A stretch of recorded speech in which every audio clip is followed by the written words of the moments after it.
Hi, Kelly Eckholt here to update you on the key events of the week. So the data slate was a little bit light this week, and what we got was a little bit mixed. On the encouraging side, we saw that the amount of concrete poured in the September quarter went up 2.5%. That was pretty encouraging given that the previous quarter there was quite a large decline, and it's consistent with some of those improving construction indicators like building consents that we've seen in recent months. Less encouragingly, we saw consumer spending in October just take a small step forward, 0.2% rise.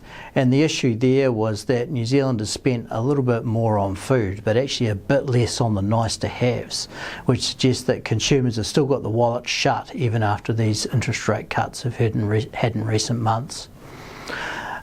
We got some interesting data on migration that came in for the month of September.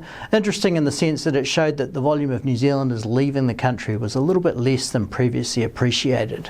That's because Stats NZ is struggling to discern between those of us that are leaving for a holiday versus leaving permanently.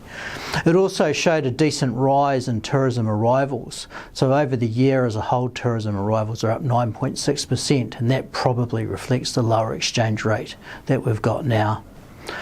Globally, there's been a bit of interesting stuff go on. Firstly, the US shutdown looks set to finish this week, so we're going to get a bit of data in the next couple of weeks out of the US covering the period the government was closed.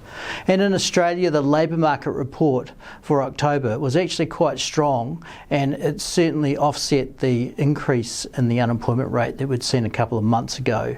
And it looks like unemployment there has been pretty stable, about 4.3% for the last 4 or 5 months. We also saw that consumer sentiment in Australia rose quite sharply, and it's now a bit above trend versus New Zealand where it remains below trend.